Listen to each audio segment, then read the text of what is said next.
quick. We've been spending a couple days with it, and I'm really happy to be sitting down here with you. I'm curious, how did the idea for this first reach your ears? What was sort of the first moment where this came up to you? Well, a lot of times the conversations we're having internally are about, what can we contribute? How are we adding something to the PC gaming community?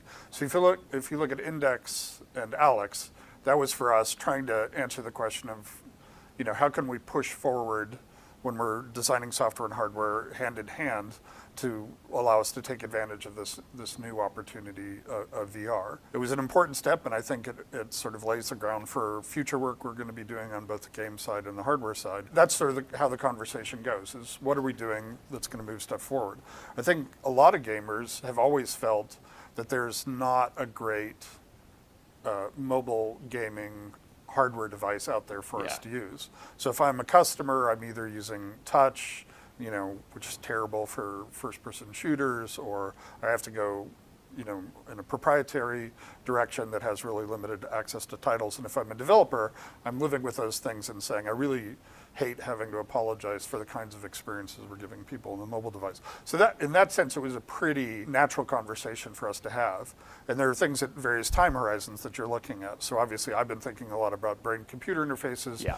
And that's the kind of thing where you're public about it way in advance of any sort of products or things like that. But it just sort of fits into that overall conversation. So it wasn't that strange a conversation. It was like, we're always talking about mobile gaming platforms and the trade-offs that we feel exist for ourselves as game players and as game developers. So it was pretty natural.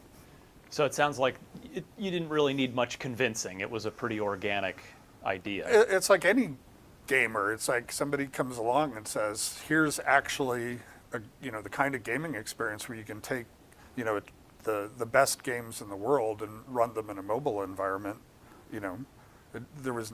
We all have known that forever, right? I mean, if you'd asked gamers 20 years ago, they would have been saying the same thing. It's just we're sort of at the point now where the technologies, the enabling technologies advance, the mobile gaming hardware has reached the point where we can really pull that off. What does success, you just kind of mentioned what you were doing with Index and with Alex and trying to sort of move things forward there in that realm. What does success look like for Valve on this? Like, monetarily, does the whole project need to break even? Does it need to be profitable? Does that matter? Is it about driving Steam's subscriptions, engagement? What's sort of the KPI here? Well, I think it gets harder over time. We're a very financially very successful company, right? And the problem with lots of interesting things is they tend to have exponential curves, and if you're looking at the wrong part of that curve, you're not making good decisions about the future, right? So with VR, our expectation is it's a very long haul and that they're fundamentally important technologies that are being developed. And if at any point you're sort of narrowly defining the goalposts and saying, well, how's that doing against, the latest CSGO, update? You're always gonna end up making bad decisions based on that. So for us, it's really, how does the press react? What are they saying about it? What are they saying about it a year later, right? What's the perception? What are gamers saying? What are their reactions? What are our partners saying are the kinds of things that are most helpful to us? Because our assumption is these are long-term decisions that we're making about how we can contribute to the health and the vitality of this ecosystem. And we're always going to be successful as long as that's continuing to happen. So if, there are people who have those kinds of opportunities, and it's really a question of do they make smart decisions, about how to keep the ball rolling down the hill. And for us, this seems like an obvious opportunity for us to address that. So in terms of feedback, it's really how are people going to react, right? We expect that we're going to sell a ton of these.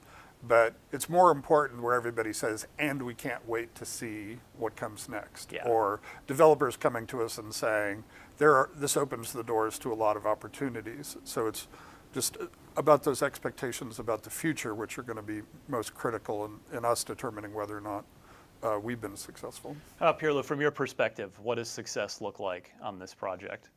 I think Gabe summed it up really well. If down the line we're talking to a bunch of developers on Steam and they're saying, oh wow, this really helped us connect to either a new set of players or players are that much happier playing in the mobile space, and we didn't have to do that much work for it or even no work at all. I think this looks great from our perspective. And if it opens up new opportunities for them when they're thinking about game designs, right? We've been sort of blocking a set of things off as kind of being static and fixed. And if they start viewing this as an opportunity to be more innovative, how can we evolve the input side of this? Right. What are the other technologies that we can bring to this that enable new kinds of experiences and new gameplay mechanics? Well, along those same lines, what have your previous adventures in hardware development taught you heading into this? Well, I mean, that's a very long, every time we do anything, we tend to learn a lot. I think Index taught us a lot about the value of doing things hand in hand in software and hardware development, which is something that we expected, right? It was that I felt like we were really successful in capitalizing on, designing the controllers at the same time we're designing Alex. Yeah.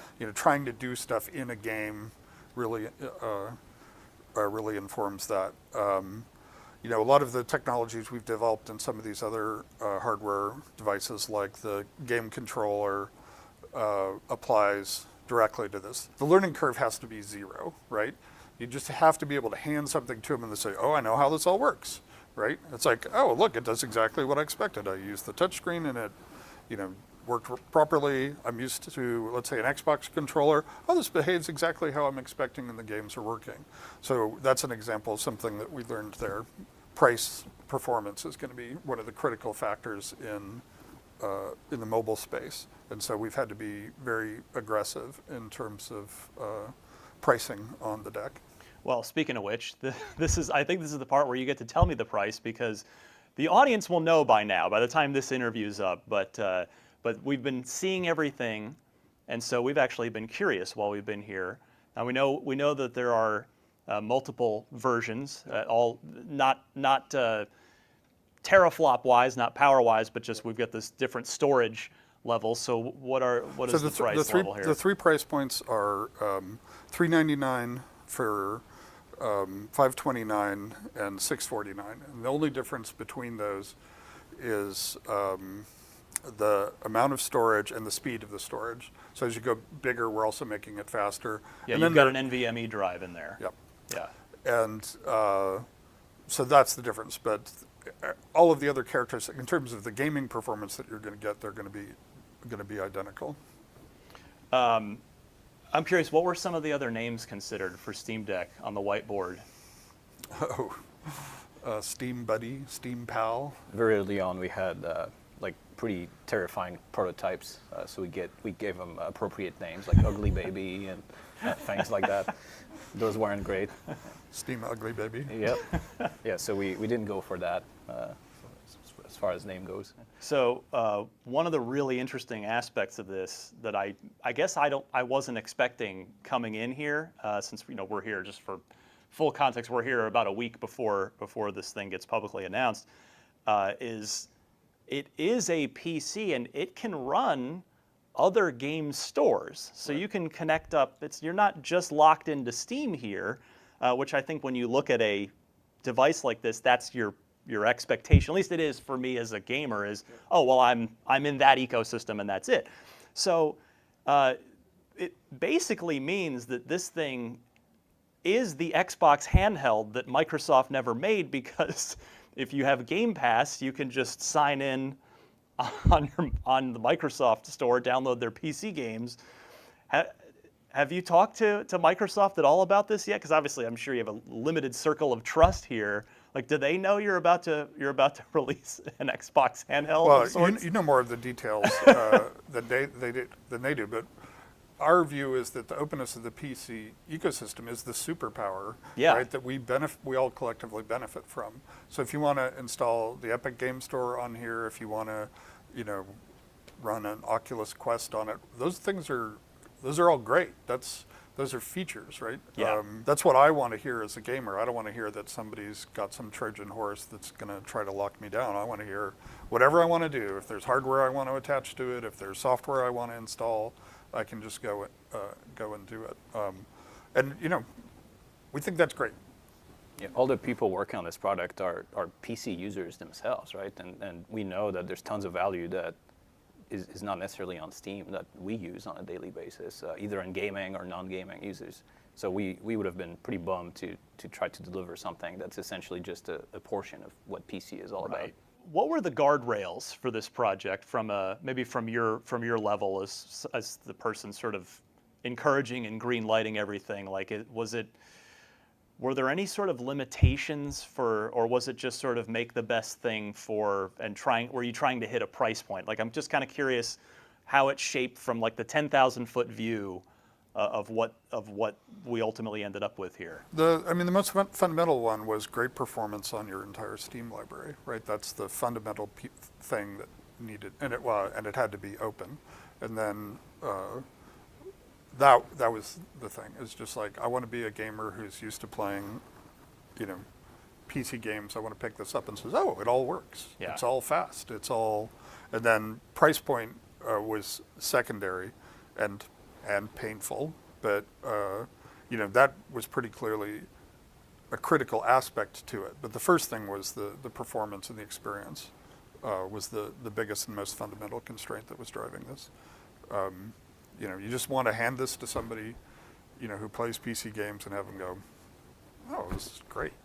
Like, are you guys? I know you hear a lot in the console space of, oh, it's the razor blades model of, okay, well, we're selling the console at a loss to try and get you in the door on the software.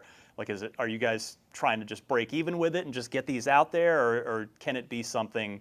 Because the price for what this thing is doing seems pretty impressive to me as I'm literally hearing the price for the first time. So are you guys just? So our view is, if we're doing this right, that we're going to be selling these in millions of units. Yeah. And it's clearly going to be establishing a product category that ourselves and other PC manufacturers are going to be able to participate in.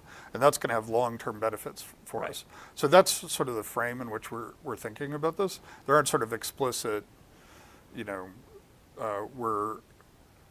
we think that this makes sense, and we think that this makes sense going forward at this price point. We don't have some tying ratio. We don't say, oh, and then we have to sell 8 games, for each one of these, incremental 8 games for each one of these cells, otherwise it doesn't make sense.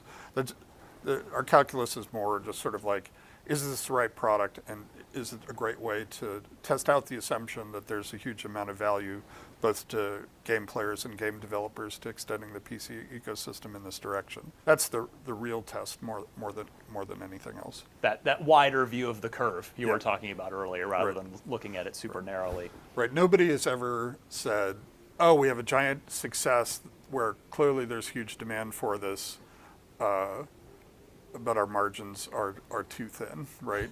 And a lot of people have overpriced things and killed the opportunity and sort of convinced people that it's an uninteresting category from the get-go. So we're definitely, our view is we're doing this for the long haul, and there's a lot of opportunity. And so far, everything we're hearing from our partners, mainly because they're the ones that we've talked about it the most, is a lot of enthusiasm that this is something that they're really going to be happy to see the PC community, pushing into this space. Were there any Gabe-specific features that you requested in the device? Did you kind of weigh in with any wish list items that Pierre-Louis and the team had to then go and work in? Well, I do immediately play Dota with each new version that I get, so I've probably been a little more laser focused on the usability testing. So of Dota. So you're the trackpad then. That's a big one for you. Yep. Makes sense. But that's just me being a gamer, right? That's not me being being a president. You can't help. Well, okay, we as gamers can't help but look at this and see, a similar form factor to a Nintendo Switch. I mean, and you guys, you play everything. So, and Nintendo of America's not far from here. Yep. Has the Switch influenced this at all, either ergonomically or in terms of just showing, hey, there is a market for, like, higher end handheld gaming, or is it just not really a factor for you? There have been attempts to provide mobile gaming platforms for a really long time, and for me, as somebody who's used to sort of high-end desktop PC gaming and console gaming, they always felt like they were compromises. So I think Nintendo does a great job targeting the audience they do with the content that they have, and that's going to be different. Like when you pick this up, it feels much more like the ergonomics for somebody who's used to playing with, you know, an expensive game controller, right? And it's because of that it's bigger and it's bulkier than a Switch, and if we're right, that's the right trade-off to be making for the audience that we're going after. And obviously, I mean, I think they've sold 85 million Switches. They're doing all right. Well, it's obvious that they've made the right set of trade-offs for those customers and that kind of content. And we'll just have to find out whether or not we've made the right trade-offs. For me, it feels supernatural and makes a lot of sense when I'm trying to play, Resident Evil Villages on this. We're going to find out pretty soon whether those choices that we've made are correct.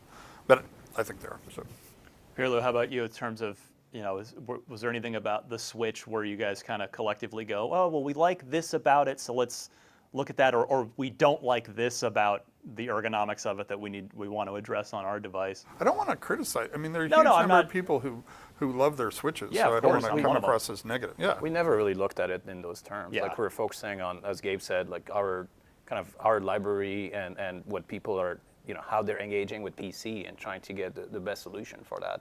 I think they're really two parallel things there. Well, all right, let's move this way. Yeah.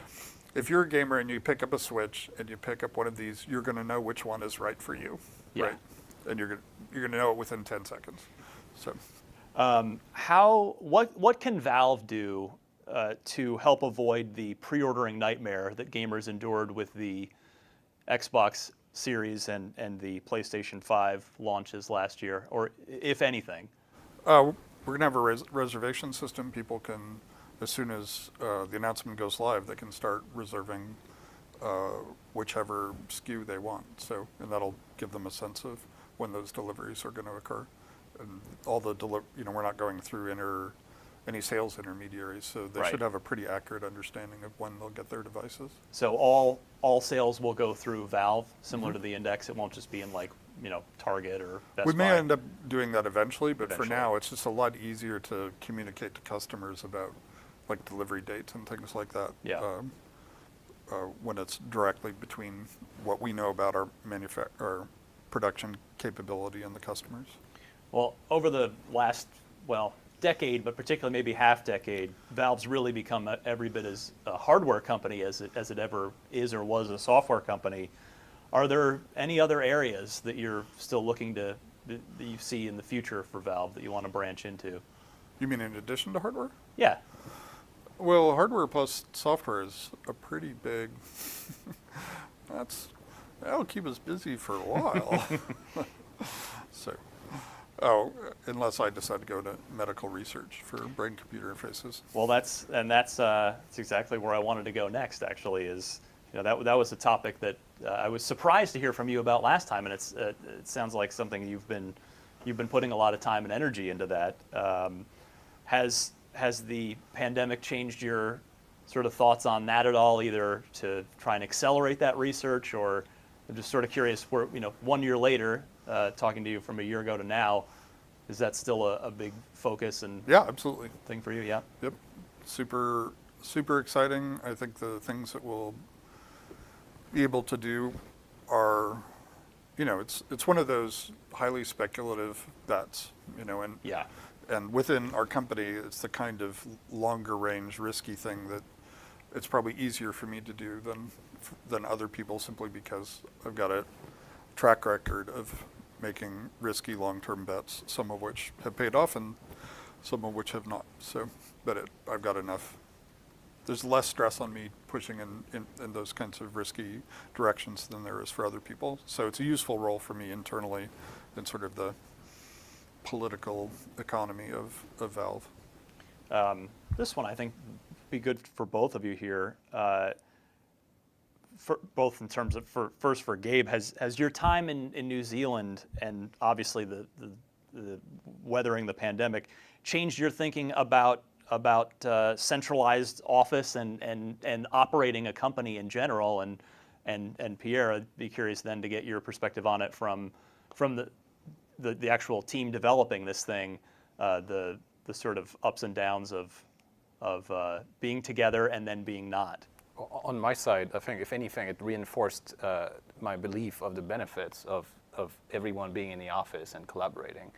When we were all split out, trying like at the heart of trying to figure out what the idea for the industrial design for our final was going to be, it was really slowing us down and causing all kinds of challenges for the natural model of collaboration here, which is everyone from all disciplines are in the same room, just discussing things and making really good decisions as a result.